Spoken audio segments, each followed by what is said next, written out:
eBay friends. This is Suzanne A. Wells, and you have landed on episode number 51 of eBay the Right Way. Today's date is March 9th, 2022.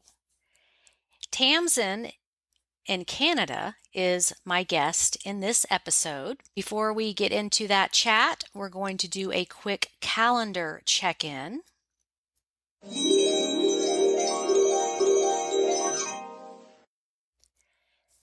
Okay, students, pull out your calendars and take a look at the BOLO of the month. This item can sell for over $1,000 depending on the version, and this item has increased in value since the calendar was printed in November of 2021. According to Terapeak today, March 9th, 2022, 3,900 of these have been sold by 2,700 different sellers over the last year. In the calendar, the information below the photo states 1,800 were sold between November 2020 and October 2021. So now in March of 2022, Terapeak shows 3,900 sold. So over double the amount has sold only 5 months later. And I know I'm a research geek, but this research tells us that the item is highly desirable and people are paying more for it now than just a few months ago. And these are the kinds of items we want to look for because their value is increasing. So how is that for keeping you in the know? This item is definitely out in the wild. People are finding it, and sellers are making huge money selling it. So if you want to know more about March's BOLO of the month, get your calendar in my eBay store. The link is below the podcast. And just a reminder, the calendar serves as a bridge between the 2021 and 2022 BOLO books, as well as an interactive and fun educational tool. Each month in the calendar has a new BOLO that was not in the previous year's book. So that's 12 items based on research done in November of 2021. Some of you have asked when the next BOLO book will be available. It is scheduled for release in early summer of 2022. And most notably, all of the items are different from those in the previous year's book. No repeats. So if you are waiting for the 2022 BOLO book and you don't have the 2021 version, you are leaving money on the table right now. So you might want to go ahead and get the 2021 book because these two books have different items in them. And you could be finding more high profit items right away. Okay, now let's get into the conversation with Tamsin. Today we have Tamsin with us, and she is going to be dubbed our second Canadian guest. So now that we've had one, they're all popping up. So we can learn a little bit about her business, and she specializes in a very interesting category. So we will get to that. How are you doing this morning, Tamsin? I am good. And you? I'm great. We got it all pulled together, and here we are. As always, a few little technical difficulties, but Yep. Zoom is great when it works. So let's start off with where you're located. I am in Coquitlam, BC, in Canada. So that's about half an hour outside of Vancouver, BC. Okay, and so how far is that from the border of US? I can get to the border from here in about 40 minutes or so. Oh, okay. So it's about a 2.5 hour drive to Seattle, 2.5 to 3 hours, depending if you hit Seattle traffic. Okay. Okay. That's So good to know. Do yeah, you come over into the US very often? we did before COVID. Oh, right. So we used to like I've been on various diets over the years, and I find that Walmart and Target in the States carries a lot more of the foods, and Trader Joe's, of course. So we would pop over regularly, but I think they lifted the restrictions for like 20 days in November, and they're back in place. So it's not cost effective to pay the $200 for the test to come back in. Oh, Yeah, so $200? it's between 150 and $200 to get that what's it called? PRC, PCR, whatever the test is that you need to show that you're not COVID positive. So I heard though in March they might be lifting it again. So fingers crossed. Yeah, I'm waiting until the endemic. It's over. Everyone's so sick of it. But Yeah. that is quite restricting for you. Yeah. So we Yeah. also used to fly out of SeaTac Airport quite often because a lot of times it's cheaper. But again, it's really got to be worth it. You got to be going on a big trip to fork out the money for the COVID tests. Oh, wow. That's a lot of inconvenience. Yeah. Yeah. So let's start off with how you got started on eBay, because everybody comes into this business a different way. Well, I actually was an eBay. I did sell about 10 years ago. I sold all my ex-husband's concert t-shirts and concert paraphernalia. And have bought stuff over the last 10, 15 years. Actually, it's probably closer to 20 years ago that I sold all of those. And then didn't do much on eBay. And then a couple of years ago, I was sick at home, actually, and I was watching YouTube online. And I saw some YouTube videos about resellers. And I love to shop and find a good deal. So thrifting has always been kind of part of and the idea of reselling on eBay, seeing as I already kind of knew how to do eBay, was super exciting. And so then I started binge watching all of the YouTube videos. And the more information I could get, the better. And then we tested the waters by selling a few things around the house to see how it would go.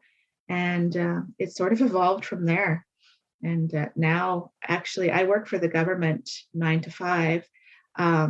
But if I didn't have a pension coming in the next 5 years, I would quit my job and do reselling full time, because I actually make more money reselling than I do with my government job. And that's a very common situation. Yeah. So many people in law enforcement, nursing, healthcare, teaching, they're just hanging in there for that pension. Yeah, pension and benefits. I can retire. Actually, it's 2028 on my birthday in March. So that's my retirement date. So what is that? 6 years? Yeah. I guess 6. Wow. I've shortened it to 5 in my head, but I guess it's really 6. Yeah. But hey, by then you'll have you already have a very successful business. So you're just one of those that it would be foolish to give up what's coming to you to do this full time. And so many people are, I work with a lot of retirees and pre-retirees that they want something interesting to do, another way to make money that's fun.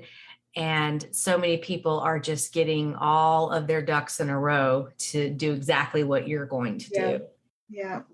So I wish that I had found this earlier on in my career, but oh well. It's all going to work out the way it's supposed to. Yep. So you work on your business in the evenings and on the weekends. Yeah, I am. And then I have enlisted the help of my partner, or my ex-partner now. So he does a lot of the packing for me. So because we ship large, fragile items, he's become an expert at packing that stuff. So let's talk about what you sell, because you have a very well-defined business model. We do, I'd say about, 60 to 75% of our inventory is vintage lighting.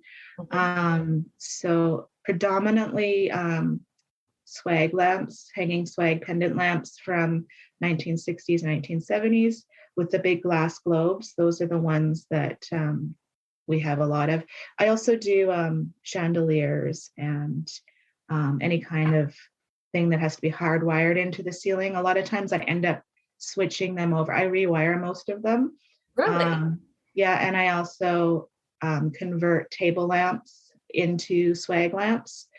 Table lamps are not very popular right now, but they often have all the components or most of the components that you need for a hanging swag lamp. So I take them apart, put them back together with the new wiring and a new socket, and they become pendant lamps. And yeah, we sell a lot of those. We also do sell just plain, I call it plain old thrifting stuff, but Yeah. I just love the thrift store. So we do focus mostly on vintage collectibles and vintage blankets. That's where I gravitate towards when I get into the thrift store, is into the collectibles. I love the treasure hunt, finding that hidden gem that's, 70, 80 years old amongst all of the crap that came from China. So, Exactly. And being able to recognize what yeah, is truly vintage and what was made for yeah, Target last week. There's exactly. so many replicas, and that's a style now. And it's Yeah, funny, I'll see on listings, it'll say mid-century modern style or yeah, retro. And it's like, yeah. yeah, that's With the fake crazing, that drives me nuts when there's fake crazing on a I don't know, an ornament or a bowl or something. And it's like they're trying okay. to make it. So talk about what is crazing and how can you tell when it's fake?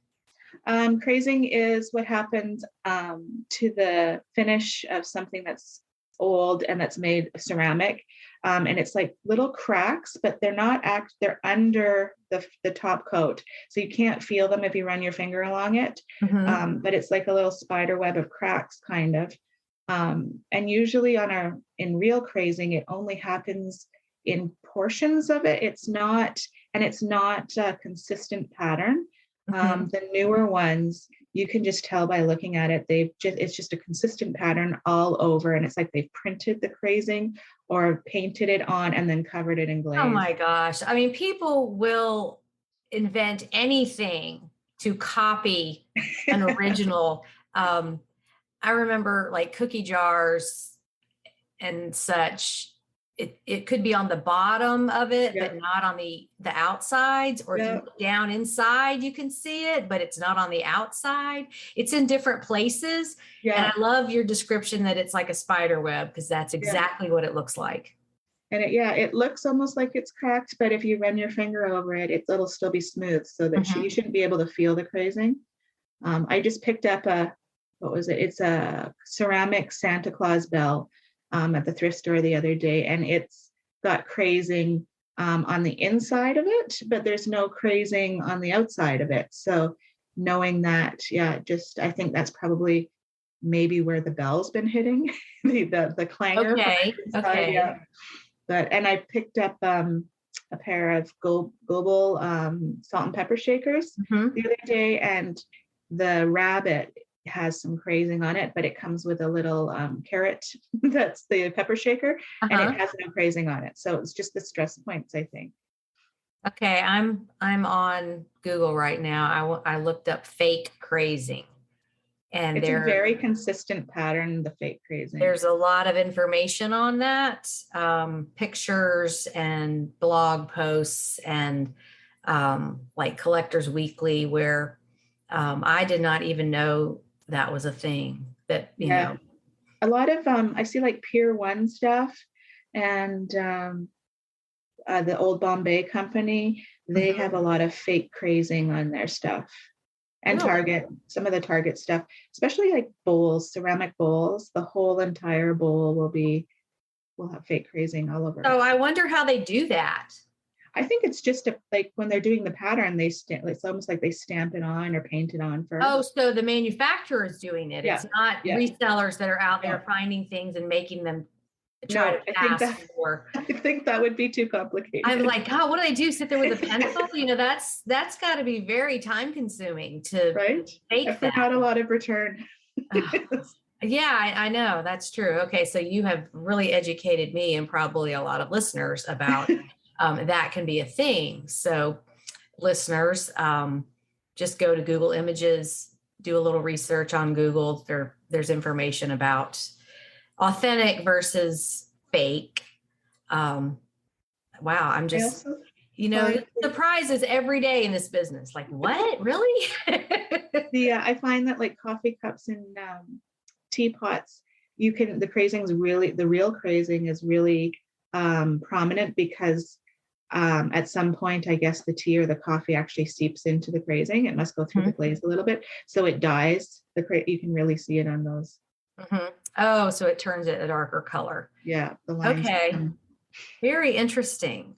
What thrift stores do you have in your area? Well, we got lots. We got lots of value villages, which I think are savers in the States. We have Value Village here in Yeah. Atlanta. Mm-hmm.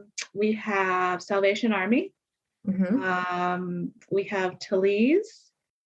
And then the rest of them are pretty much one-offs, like auxiliaries to hospitals. And yeah, there's a really good one my mom lives in North Vancouver. So when I'm out visiting her, which is about 40 minutes away, there's no clothing in it. So it wouldn't be a happy place for a clothing reseller, but it's all collectibles and lighting and I don't know, there's like drawer pulls and it's all stuff that he's pulling out of people's homes.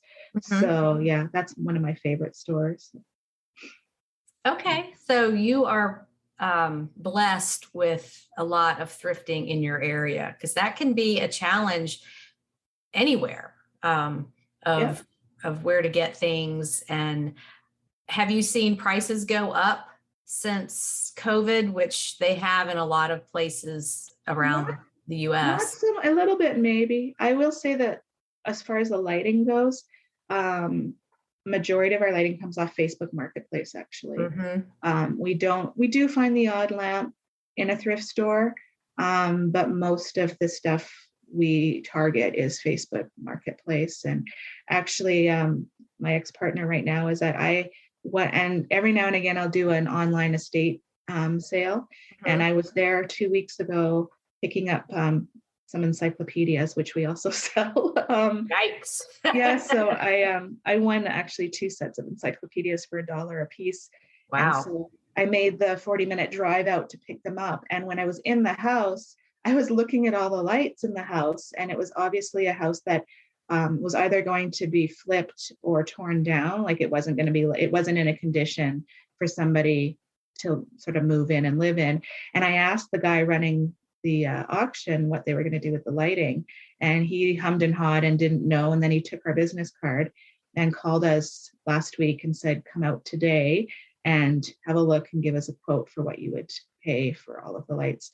So I have a feeling if they come to an agreement, I will be on my way back there this evening to uninstall all of the lights that are in the ceiling and probably replace them with something just like a builder grade type basic lighting.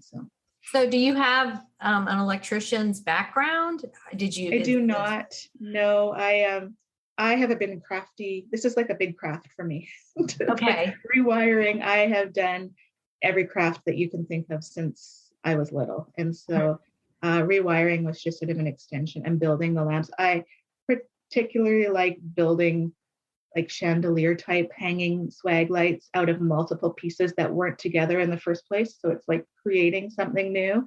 And I do just the basic rewiring, but those are run of the mill for me. I really like the creative process of building something. So you just learned from YouTube or books, or how did you learn about the electrician part of it? The electrician part is I've been replacing lights in the house for years. So just like swapping out light fixtures. So I already knew the basics of how to rewire or how to put in a light, and it's really not much different with a table lamp. I watched a YouTube video. There's 2 screws and 2 wires basically. So it's Right. just a matter of feeding it through. There's a ton. I actually have a Facebook group that I started, I don't know, about 6 or 8 months ago for people who were fixing lamps and refurbishing them. Okay. And we've grown, we're just under 1,000 people now. So yeah, there's a lot of discussion, like people picking up stuff and how do I do this? Everything from people not knowing anything to pretty much experts who do it as a living. And I've learned a lot, and I've been able to share a lot of my information. So. Oh, well, that's a wonderful resource. So are you accepting new members? Yep. I do screen them to try and keep out. We have had a few sort of manufacturers in both India and China try to spam us with all of their parts. But yeah, if you can show that you're a real person, we'd be happy to have new members. It's called, I always have to remember what I named it. It's called Light and Lamp Refurbish and Repair Group. Okay. And we'll get that link and put it below the podcast so that I know some of my listeners will be very interested in that, learning more and having a resource to ask questions. That's the hardest thing with these very specific items is you can go on the What Is This group, which has like 200,000 members, but I feel it's more beneficial to network with people who are knowledgeable about that specific item.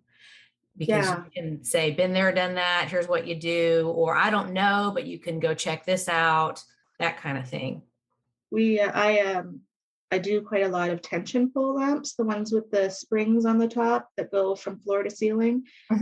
They were like really popular in the 70s and 80s. And getting pieces, a lot of the pieces inside that hold the spring part are plastic, and just over the years they become brittle and broken. So having a resource for other people who have broken lamps and swapping out parts. Oh, that's perfect. Yeah, that's a great idea. You just, or sometimes there's 3 matching shades and one of them's broken and you're looking for the third one to replace, and somebody else has one similar enough that you can sew that's good. And it was also a bit of a challenge for me to find a supplier in Canada that has the pieces that I need. They don't make a lot of them, but you can get some of them. And having spoken about going across the border, I used to have a mail place that would receive parcels, and I could order my bits and pieces from US suppliers. But with COVID and not being able to go across the border, it was super expensive to actually have them shipped in. There's brokerage fees, and I usually do my own brokerage. So finding a Canadian supplier was a good thing. Well, and I love that you can swap out parts, because these people might have things that aren't even listed anywhere online, not on eBay, not on Etsy. And it's just somebody that has what you need because they haven't listed it yet, or maybe they're looking for another part. And that is a wonderful idea. You're very smart to start that group. And often there's people they don't sell on Etsy. They only have, or on eBay, they only have brick and mortar stores, or they do repairs for local people.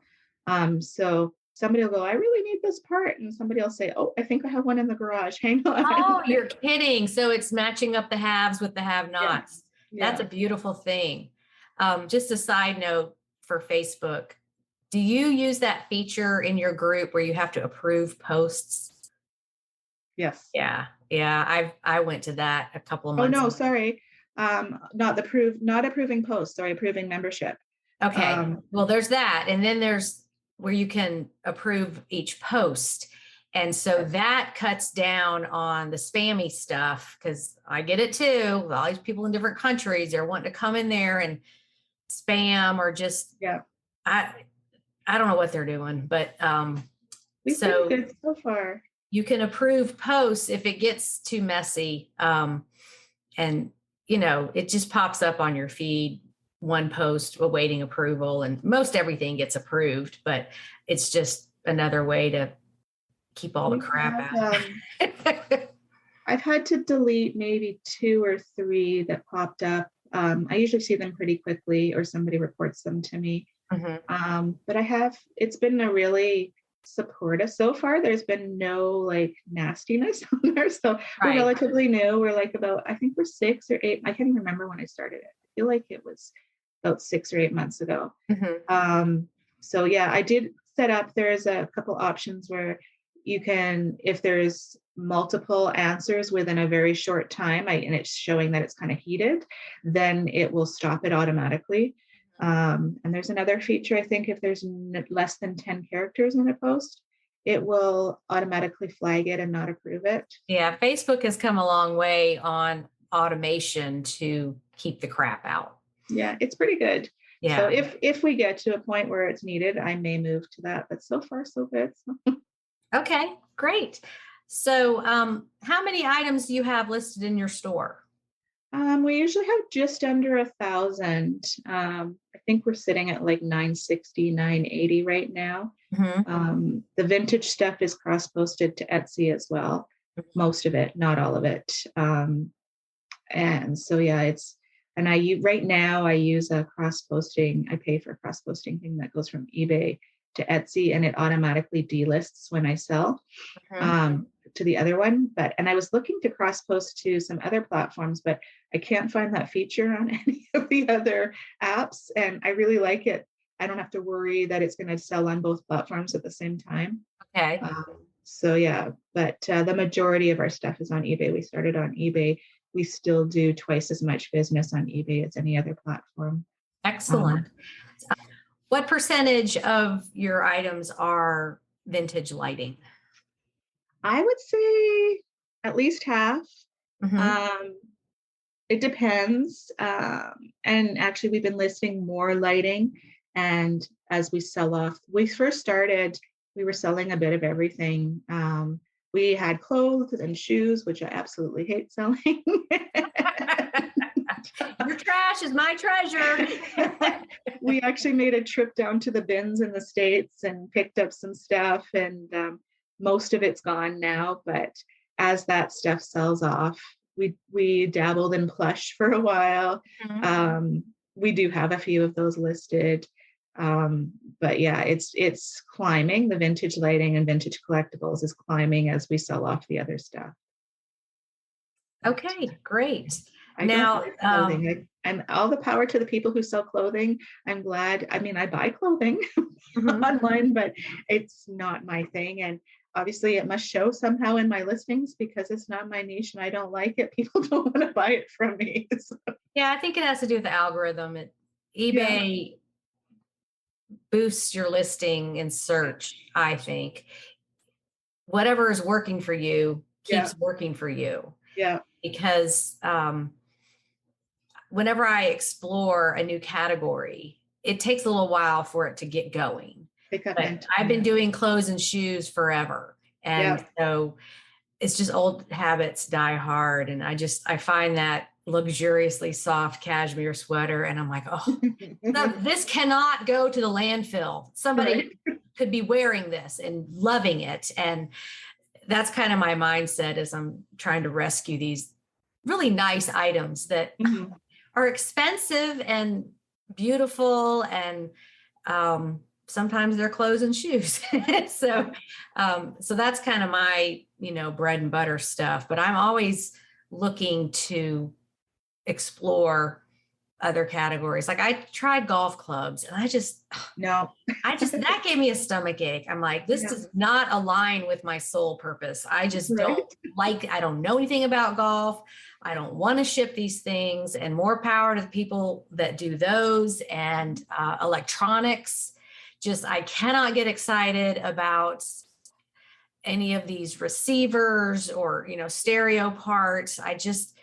I'll stand there in the thrift store and have this internal conversation of, I could sell that for 150. I don't want to. Yeah. I'm going to go over to the clothes. I'm going to go look at the pretty breakable stuff that's small, or the plush. I found a plush the other day.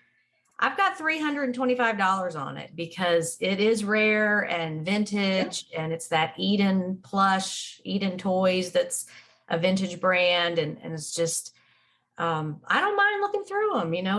For me, it's kind of meditative like with him. experience. You're just going through stuff at the thrift store, like what's going to pop up.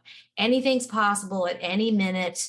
And so that's kind of where I am on the clothing stuff. It's like a break from the computer, but I'm always willing to learn more.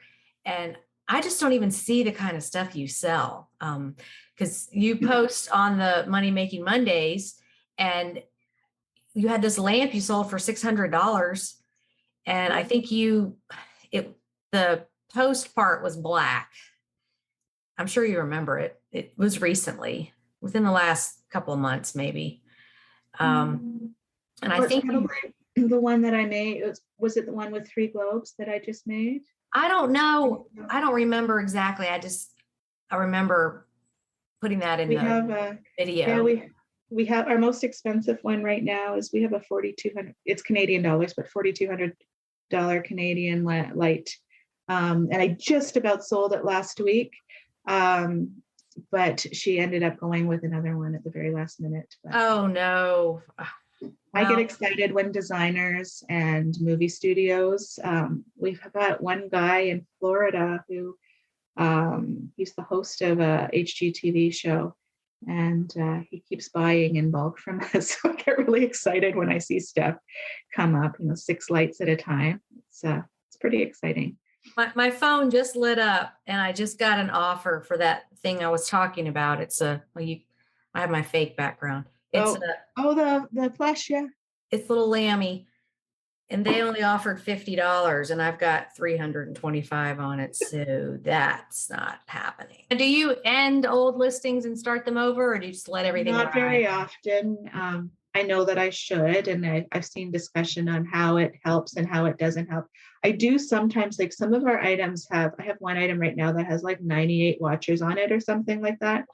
Some of our a lot of our lights have, because they're higher end, or they're, it's not unusual to have 25 plus watchers on an item, but if it's been sitting for a while and it has a huge amount, I'll raise the price just for fun, just to see what happens. I mean, why not?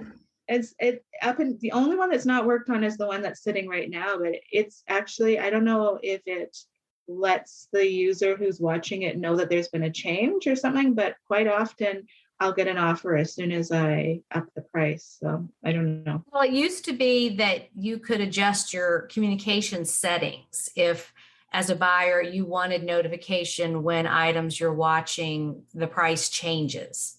Okay. I don't know if that's true anymore. I think eBay just, for their sake, because they want you to get the sale, because they want the fees, I think it's just automatically done. And people assume that buyers are notified when they lower the price. But I've tested this with people like, okay, I'm going to raise the price, go be a watcher on this item. Yeah. And I'm going to raise the price and tell me if you get a notification. And they do.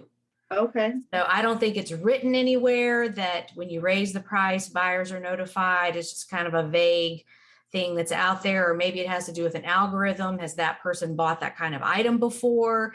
Do they routinely buy these kinds of items? Would they be interested to know this? I have no idea. And that's like one of the big secrets of eBay. And really, when you hear these things, or I hate to see them on social media, somebody said that somebody else heard that they might have known, it's just try it yourself and see what happens. And the longer you've had something, the less you're willing to take, unless from your research that, yes, this is a truly unique item, limited in number. And this happens to me all the time. I'll have something that is very cool and vintage and unusual, and get all these low ball offers. And I'm like, no, I've done the research and I know it can go for more. Yeah. And one day somebody just buys it for full price. Yeah. Yeah. Well, we just sold an encyclopedia set, and I just picked up another one to replace it. But the lowball offers, but it's like, no, other people are selling these for a huge chunk of money. So, and somebody bought it at full price. So. Okay. Well, what is going on with encyclopedias? Are these going to museums or what? No, they're going to people's houses. And it's funny because we'll pick up if we see at a good price any kind of series of books that's vintage. We'll usually pick them up. We'll check comps first, but 9 times out of 10 we'll pick them up. I think other people don't like shipping them, so maybe there's less competition online. I would agree with that. So, but yeah, I don't know if you get news down there about our area, but we had massive flooding in the fall, which washed out major highways and transportation hub. So our ground transportation was at a halt for a week or two until they were able to rebuild the parts of the highway that had been washed out. And I had an order of encyclopedias that was going out. I'm in the West, so it was going across the country to Ontario. And when we showed up we ship primarily UPS. And when we showed up at UPS, the guy that we always deal with looked at all the parcels and he said, yeah, that one can go, that one can go. And those were the ones that were going down into the States. But anything that was going out east through Canada, I wasn't allowed to send ground because there was no route for it to take. And so I did upgrade a few of the shippings to air because it wasn't very expensive to do that. But the encyclopedias, it was going to be like $350 in shipping or something if I upped it to air. And so I messaged the guy and I'm like, I'm really sorry, I'm going to have to refund. I can't get it to you. All of our highways are washed out. And he's like, no worries, just hang on. He's like, I really want them. I've been searching for a set in good condition for ages. You have a good set. He's like, as soon as they open, just send it off to me. So that's what we did. I think he waited 10 days before I could put it in shipping. So, and I did worry that I had purchased the shipping label, but there was no scanning of it into the system because it wasn't on its way yet, that I would get in some kind of trouble from eBay, but the customer was happy. So it went well. So I guess that is a risk. If the customer had complained and I hadn't shipped it off, even though I bought the shipping label, that I would be getting a defect because it was late, but I didn't. So it all worked out. But yeah. Well, I imagine that your business model is a lot like Sherry's that's over in Nova Scotia, where you sell unusual items so that the shipping cost is not an issue. Yeah. They go around the world because whoever wants it's going to pay because it's so unusual. Yeah. Now, are you doing global shipping, eBay standard, international, both? How do you do that? I never use eBay shipping ever. It is not cost effective in Canada at all. Of course not. Right. It's and we don't have GSP. And I'm always forever commenting on people's comments on Facebook about GSP because I hate GSP.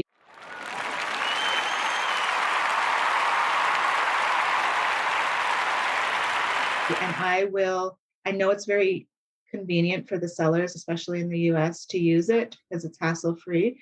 But from a buyer's perspective, it's expensive and it's slow. So on the rare time that I haven't been able to get or convince a seller to send something to me direct, and I will even send you the shipping label if you don't want to deal with like pirate ship or something, then I'm happy to email. If you tell me the dimensions and the weight of your package, I will send you a UPS shipping label because for me, it's way faster and way cheaper to use. There's two companies. There's NetParcel through PayPal, and it's a bit tricky. There is a NetParcel that's not through PayPal, which you don't want to use. You want to use the one that goes through PayPal. And then another company called ClickShip, and they both. ClickShip is FreightCom is the supplier. ClickShip is just the interface you use online. They both offer steeply discounted courier prices. So FedEx, UPS, Purolator, Canpar, it'll just list all of the services to the address with your package dimensions, and you can pick how fast and how much you want to pay. And 9 times out of 10, it's UPS for us, both to the States, overseas, and within Canada. But wow, we're not. You sound very knowledgeable about shipping. Shipping is. I spent a while. There is also the cross-border shippers. They truck you, so you pay online, and then you drop your stuff off at an access point, and they will truck your stuff across the border, and then it goes USPS. But they're only good for really small packages. So probably clothing, or I know people use them for like stickers and stuff like that. But most of our stuff goes in a box bigger than 8 by 8 by 8. And anytime you hit 12 by 12 by 12, USPS is not a good option anyways. So our standard box size is 17 by 17 by 19. So we're shipping bigger boxes. And yeah, we cut our prices down from the beginning when we first started to where we are now as far as shipping prices. It pays to shop around for shipping. And I want to go back to your comment about GSP as a buyer. This is what I've been telling people for years, that it's more expensive for the buyer because it's all priority.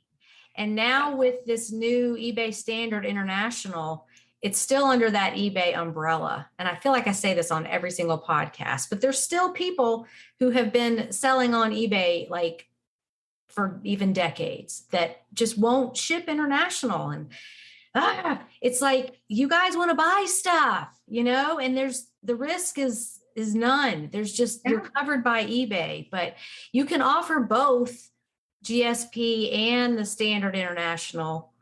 And the second option is kind of like eBay's version of first class international, but you're covered up to $100. You can add more insurance. It goes up to 66 pounds. Sometimes it gets there faster anyway.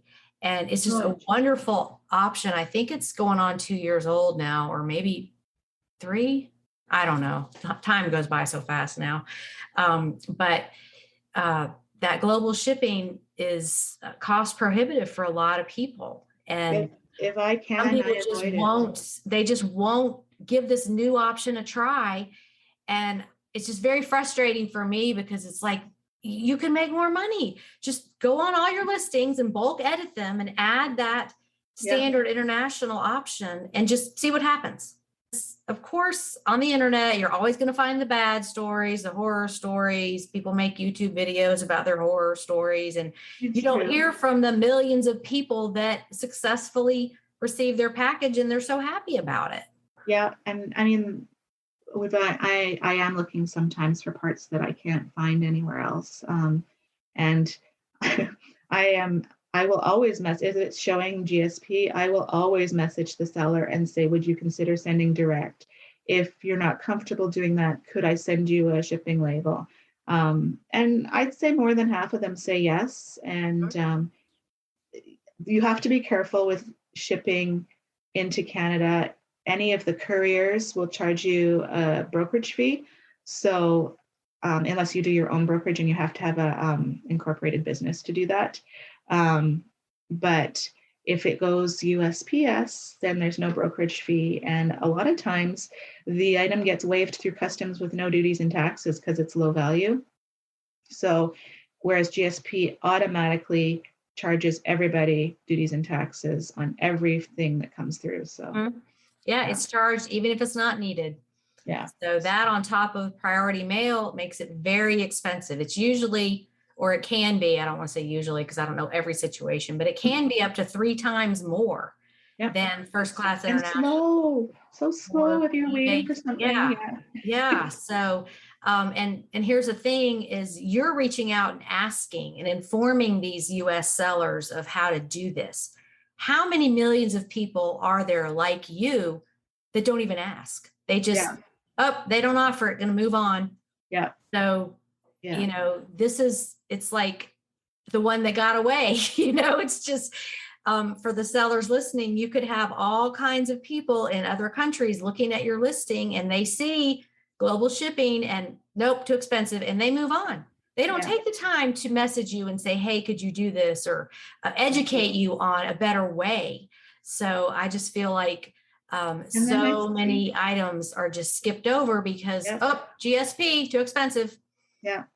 It's crazy. And I think if you sign out of your eBay account and go in and then put or change your address, you can actually see what your listings look like to somebody from that address looking at it. So I've sent screenshots before to sellers and saying, this is what I'm seeing as far as shipping and duties and taxes.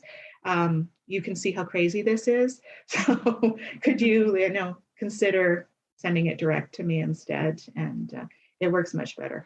Yeah. And for the seller's listing, you just go on your listing, go down to the description area and click the shipping tab. Yeah, that's it. And then you can put in whatever country you want. Yeah. Just to see what it looks like to your buyer. And then you just change it back to yourself when you're. And you'd be shocked at what. Yeah. It's like, or they say, how much is it going to be to ship to Sweden? And I'll go to the listing and do that and choose Sweden. And it says right there. And I'm like, why are they not seeing this? And I'll send a screenshot of, you should be seeing this on your listing. It's right under at the top, under the, item location, delivery time, and then it will say how much the shipping cost is for that location. So you can definitely do that. Just your own people information. they're always shocked every time I say, well, go into your listing and look. And they're always shocked. Oh my goodness, that's how much it's charging you. That's crazy. And I'm like, yeah, it's just a little tiny piece I need. Right. So let's go back to some of your sales, because you mentioned interior designers buy from you, prop houses, movie and TV industry. Do you remember any sales that specifically went to production? Like you mentioned one with we Hollywood. had 2 weeks ago, we had 2 lamps that went to CBS Prop Room.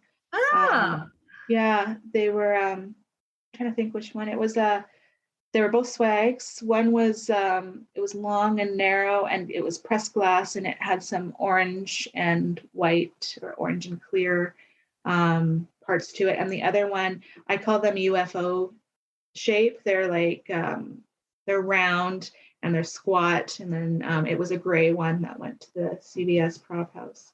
And we had I guess last summer we had, I think it was 6 or 7 lights that went to a brand new studio in Georgia somewhere. There seems to be a lot of studio. It was called 3 Ring Studio, or there was something to do with rings. Okay. Yeah, there's a lot of filming that goes on down here. And I actually have a friend who works at a prop house in downtown Atlanta. And she's really educated me on what people buy. And it may not be for a specific thing right this moment. Sometimes it is like, oh, we need a lamp for this set. But they are just always collecting items for their warehouse so that they'll have them on hand when needed. The favorite thing, my most favorite light that I ever built from scrap parts went to, and it was a while ago, but it went to a place in Georgia, one of the and I said to the lady, and I doubt she'll remember, but I'm like, please let me know if it's used in anything, because I would love to see my creation in the back of a, but I have not seen it on anything. And I ask that all the time when I'm curious about why somebody bought something, and it's just human curiosity. I don't feel like I'm being nosy. I'm like, oh, I'm so glad you bought this.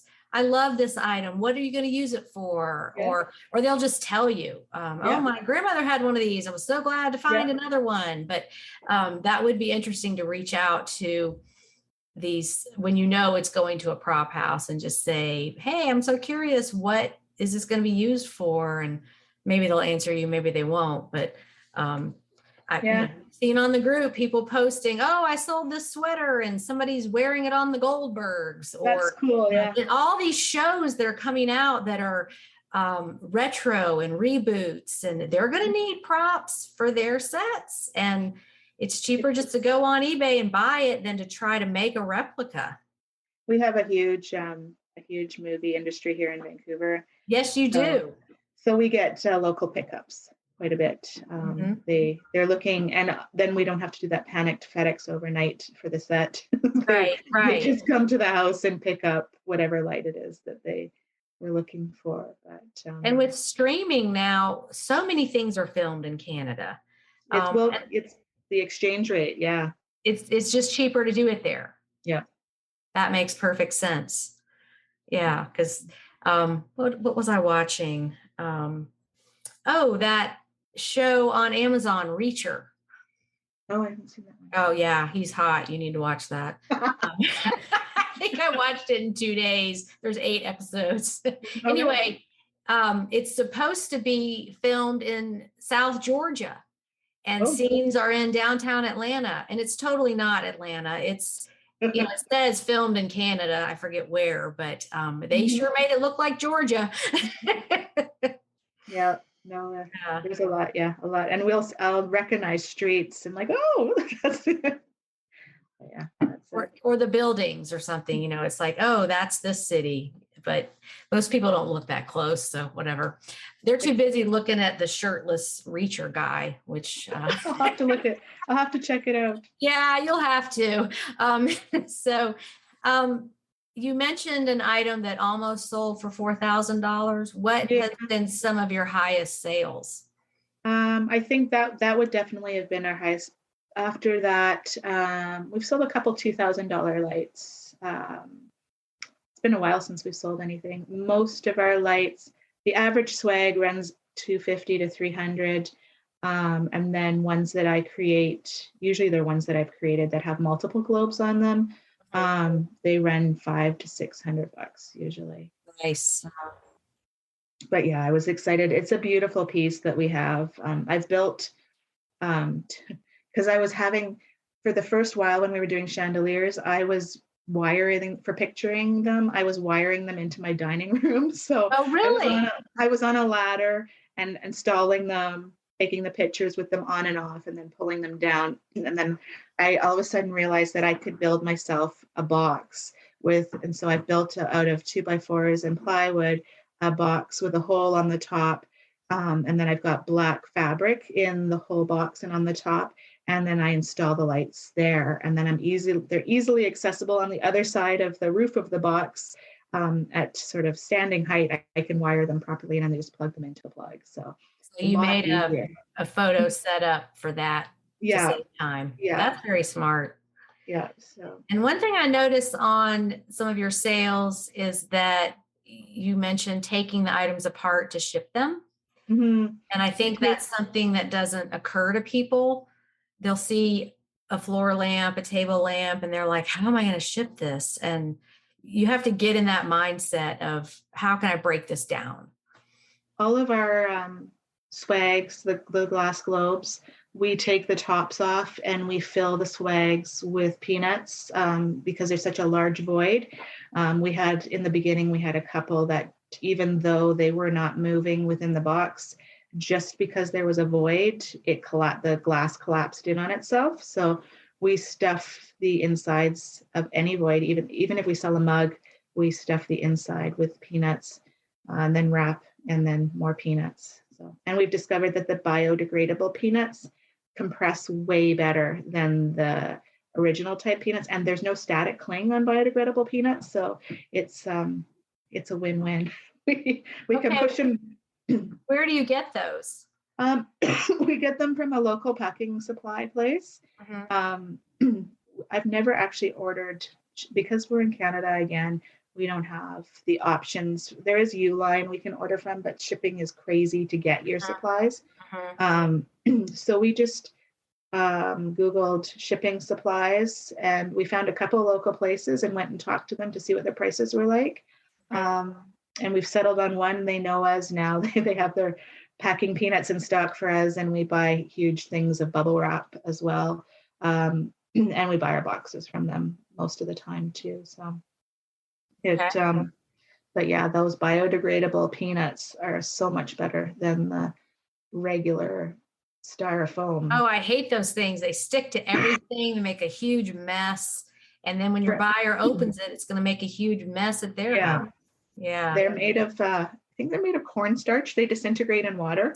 Yeah. And our buyers also, some of them are green conscious. So they like to recycle you can put those packing peanuts like out in your compost. So. Oh, good. Okay. Something to look for. Okay. So that is a great tip. If something's hollow, to fill it. Yes. Because just the pressure on the box. I had something break a few months ago, and that must have been what happened.